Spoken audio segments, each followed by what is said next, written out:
Vamos a seguir viendo la unidad de enzimología clínica y ahora vamos a ver cómo podemos utilizar las enzimas para evaluar la funcionalidad hepática y para evaluar la presencia de alguna patología a nivel del hígado. Nosotros a las patologías a nivel del hígado se pueden manifestar por una lesión en el hepatocito que puede ser de tipo aguda. El otro grupo puede evolucionar hacia un proceso crónico, y después tenemos las enfermedades obstructivas, en donde tenemos enfermedades del árbol biliar, en donde se puede observar o se puede producir una obstrucción tanto a nivel intrahepático como extrahepático a nivel de los conductos. Algunas de las noxas que afectan al hígado y le producen patología pueden evolucionar a un proceso crónico, y ese proceso crónico, si no se contiene, lo puede llevar al estadio final, que es la cirrosis, en donde ya tenemos una alteración en la estructura del órgano con disminución del número de los hepatocitos, y eso va a llevar a una disminución importante en lo que es la función hepática.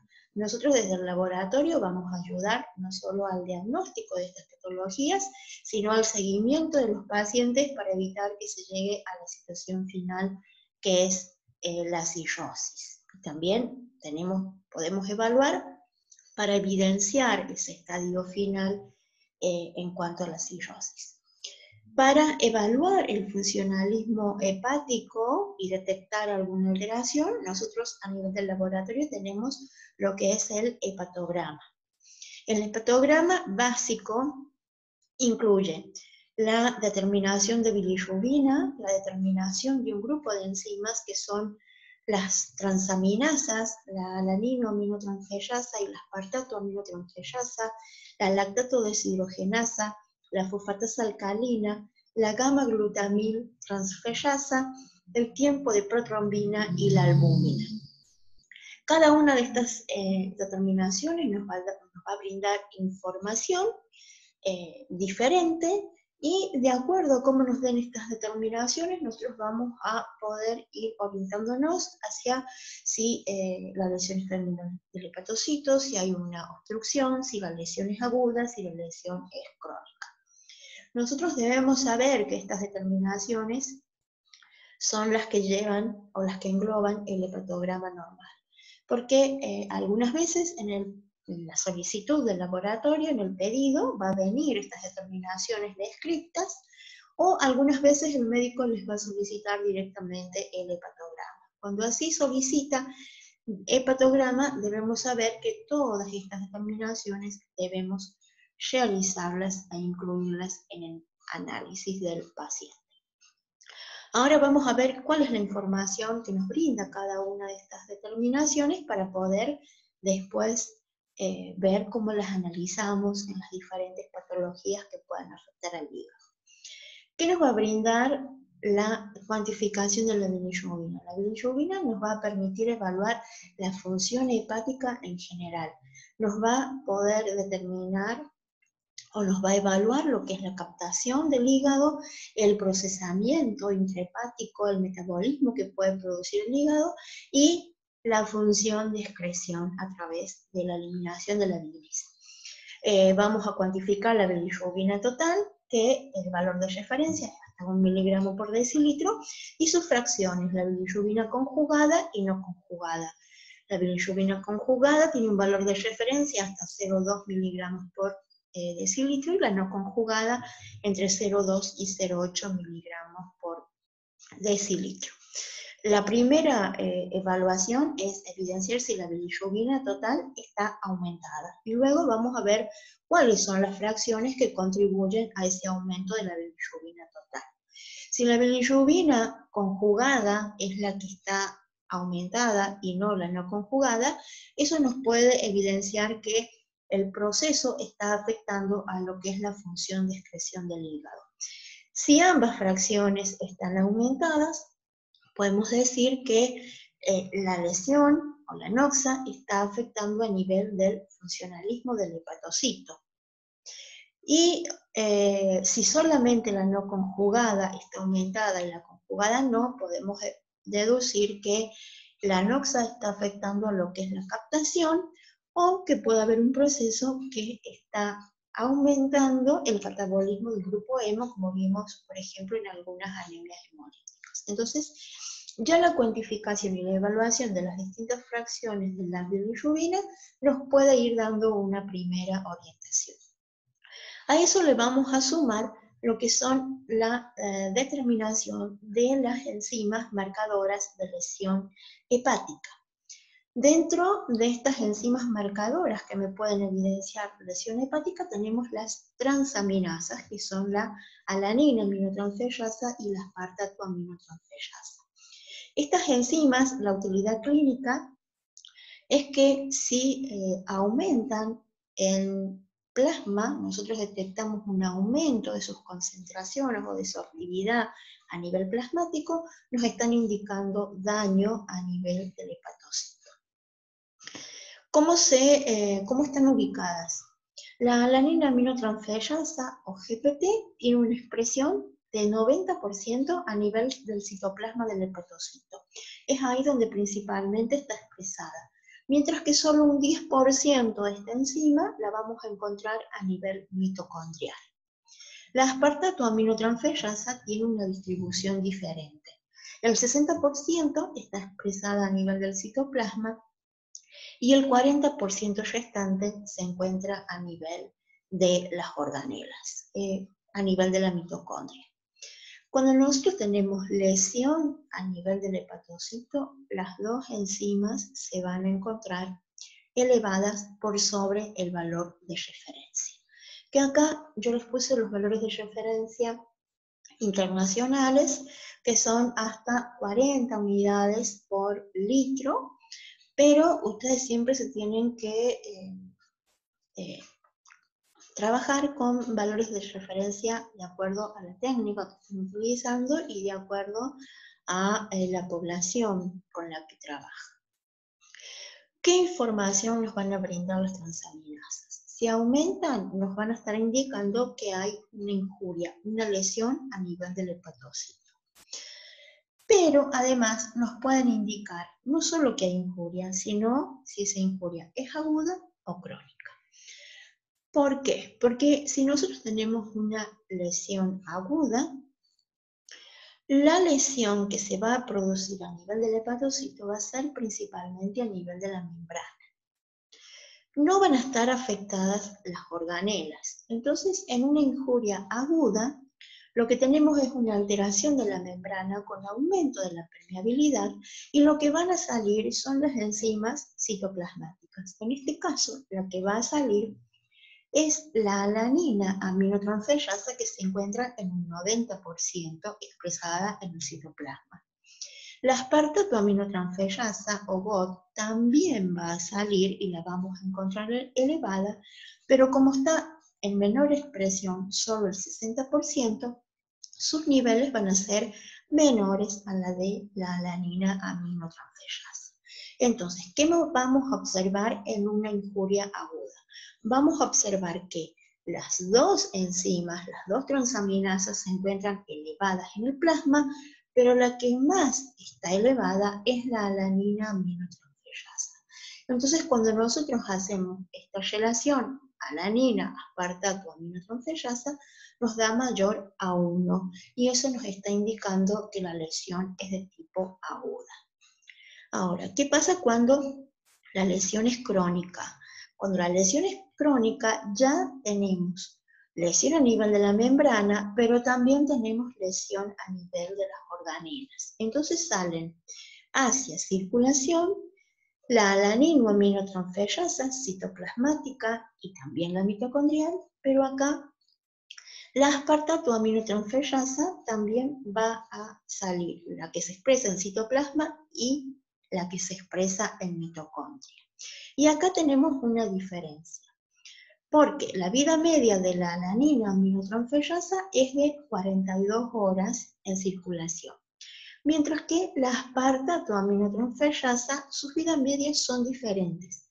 La que se expresa a nivel mitocondrial tiene una vida media de 87 horas, mientras que la citoplasmática su vida media es de 17 horas. Entonces, cuando tenemos una lesión crónica, todas las enzimas van a ser liberadas hacia la circulación, tanto las de origen citoplasmático como las de origen mitocondrial. ¿Y qué va a pasar? Que como la aspartato aminotransferasa mitocondrial tiene una vida media que es casi el doble de la alanina, se va a mantener circulando en sangre, mientras que la alanina aminotransferasa va a empezar a ser degradada. Entonces, ¿qué va a pasar en una injuria crónica? Que la aspartato aminotransferasa se va a mantener elevada, mientras que la alanina aminotransferasa se va a empezar a degradar. Entonces, ¿qué va a pasar? Que en una injuria crónica, en una patología crónica, vamos a tener las dos enzimas elevadas en circulación, pero la relación se invierte. En este caso, la aspartato aminotransferasa va a tener valores circulantes mayores a la alanina aminotransferasa. Entonces, esto nos va a permitir no solo evidenciar que hay lesión en el hepatocito, sino el grado de injuria y hasta dónde ha llegado la lesión. La injuria aguda generalmente es la más elevada es la alanina aminotransferasa, mientras que cuando ya es crónica y afecta a las organelas, la que se encuentra más elevada de las dos es la aspartato aminotransferasa.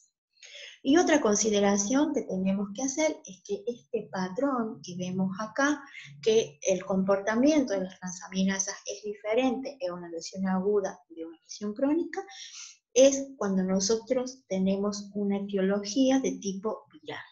La lesión que producen los virus a nivel del hígado producen elevación de las transaminasas, en el hepatocito, y cuando tenemos una patología viral aguda vamos a ver este patrón. Mientras que cuando tenemos una patología viral crónica vamos a ver este otro patrón de elevación.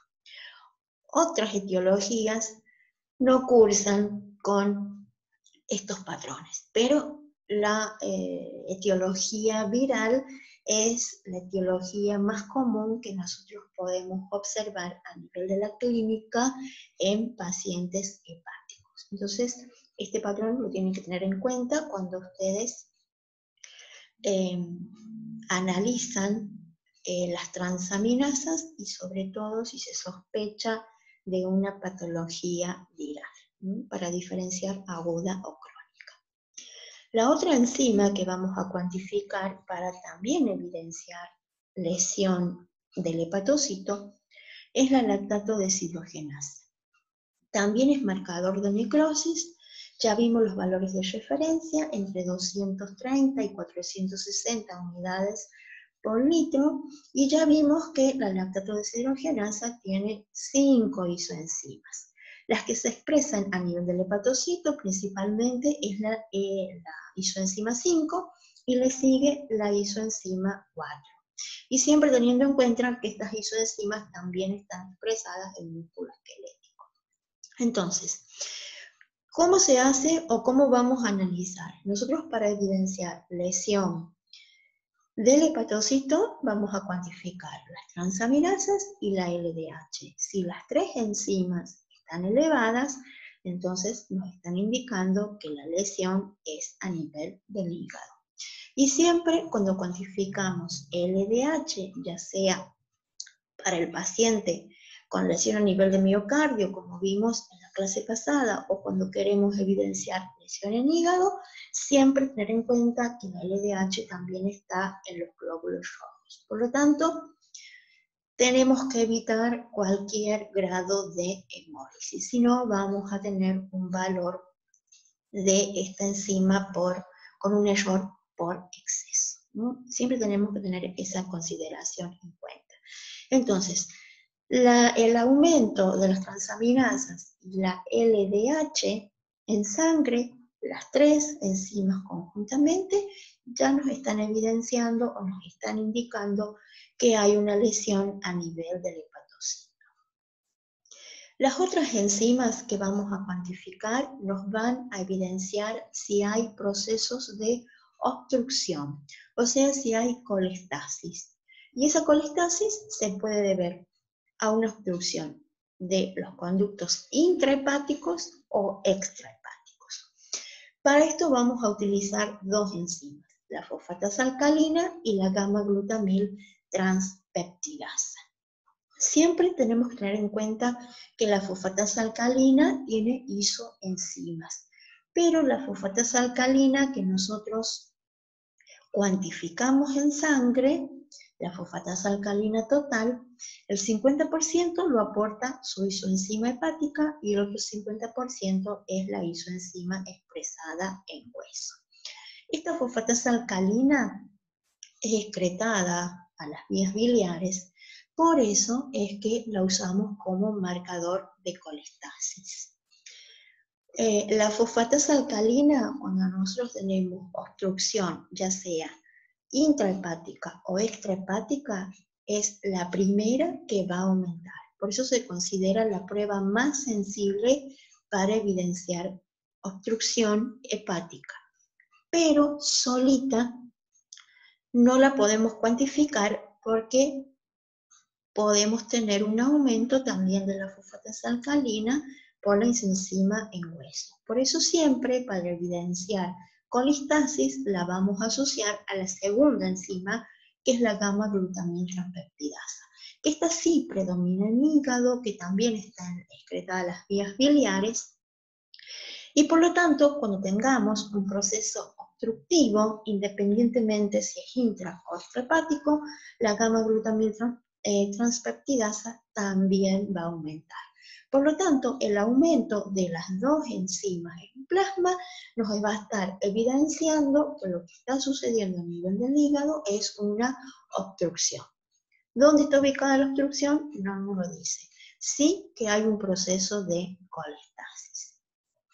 El valor de referencia de la fosfatasa alcalina en el adulto hasta 240 unidades por litro y en los niños y en las embarazadas es mayor, 400 unidades internacionales por litro. Esto se debe a que en los niños hay mayor expresión a nivel circulante de la fosfatasa alcalina ósea debido al crecimiento de los huesos y hay mayor actividad osteoblástica. Y en las embarazadas por la presencia de la isoenzima placentaria. La gamma-glutamil transpeptidasa es igual para todos los individuos, 45 unidades por litro, hasta 45 unidades por litro. Entonces, cuando las dos enzimas nos dan aumentadas, tenemos una enfermedad obstructiva hepática. Si solamente la fosfatasa alcalina nos da aumentada con una gamma GT normal, entonces ya podemos descartar obstrucción, nos vamos a alguna patología ósea. Y en algunos pacientes pueden estar concomitantemente las dos patologías, una afección ósea conjuntamente con una obstrucción hepática. Entonces ahí vamos a tener las dos enzimas aumentadas, pero la fosfatasa alcalina es la que va a estar más aumentada de las dos. Entonces, a estas enzimas las vamos a encontrar aumentadas cuando tengamos procesos obstructivos. Y por último, tenemos el tiempo de protrombina y la albúmina. Que estas dos terminaciones son los que van a dar o los que se consideran como marcadores de síntesis hepática. Estos marcadores los vamos a utilizar sobre todo para evidenciar si el paciente está evolucionando hacia un proceso crónico. Debido a que la función de síntesis, cuando tenemos lesión a nivel del hepatocito, es uno de las últimas funciones que se pierden. Entonces, cuando nosotros tenemos un paciente con un proceso ya crónico instalado, incluso que puede ir evolucionando ya al estadio final de la cirrosis, esta función de síntesis disminuye. Entonces vamos a utilizar estos dos marcadores, en donde si nosotros tenemos una ya un proceso crónico, los factores de la coagulación que son sintetizados a nivel del hígado van a empezar a disminuir sus niveles. Y por lo tanto, cuando nosotros hacemos el tiempo de protrombina, nos puede empezar a dar este tiempo alargado. Por lo tanto, el tiempo de protrombina en el paciente hepático se usa para seguimiento y para evidenciar un proceso crónico, y cuanto más alargado esté ese tiempo de protrombina, mayor afectación hepática hay en el paciente. El otro marcador que sí tenemos que hacer también, que incluye el hepatograma, es la albúmina, la cuantificación de la albúmina. La albúmina, ya sabemos, es de síntesis hepática y es la más representativa de las proteínas a nivel plasmático. Por lo tanto, cuando tenemos un déficit en lo que es la síntesis de esta proteína, sus niveles también circulantes van a empezar a disminuir. Podemos también, si el médico lo solicita, realizar un proteinograma, en donde en el paciente con lesión hepática y defecto en la síntesis, la primera banda que vamos a ver disminuida va a ser la banda o la fracción de la albúmina. ¿Qué otros marcadores se pueden utilizar? Se puede, como ya dijimos cuando vimos hemostasia, detectar o cuantificar el factor 5. Debido a que el factor 5 nos va a permitir diferenciar cuando tenemos un tiempo de protrombina prolongado si el déficit de los factores es por déficit de vitamina K o por una lesión hepática. Si nosotros tenemos déficit de vitamina K en el paciente, el factor 5, sus niveles van a estar normales. Mientras que si es un paciente con lesión hepática, el factor 5 también va a estar disminuido. Entonces, eso también lo podemos hacer o lo puede solicitar el médico para hacer la diferenciación. También se puede cuantificar una enzima que es la colinesterasa. La colinesterasa es una enzima que se sintetiza en hígado y la función que tiene es hidrolizar la acetilcolina para producir la despolarización neuronal.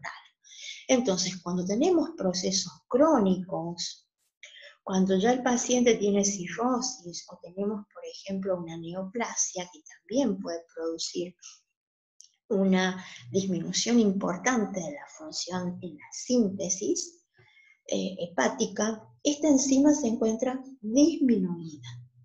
Entonces, a diferencia de las otras enzimas que vimos, la colinesterasa, cuando disminuye sus niveles en sangre, también nos está indicando un proceso crónico. Y otro marcador que también se ha adicionado en la actualidad es la determinación del colesterol total. Como el colesterol se sintetiza, el colesterol endógeno se sintetiza en el hígado, así como hay un valor límite superior, también hay un valor límite inferior, que es de 90 miligramos por decilitro. Cuando el colesterol está por debajo de estos 90 miligramos por decilitro, también nos está informando de un déficit en su síntesis, y conjuntamente con la disminución de la albúmina y conjuntamente con el alargamiento del tiempo de protrombina, nos está indicando que esa alteración en su síntesis es por lesión en el hígado y es de tipo crónica. Entonces, visto lo que es el hepatograma y qué información nos da cada una de las determinaciones, ahora vamos a empezar a ver cuáles son las patologías y cómo nos van a ir dando todas estas determinaciones bioquímicas en cada una de las patologías hepáticas.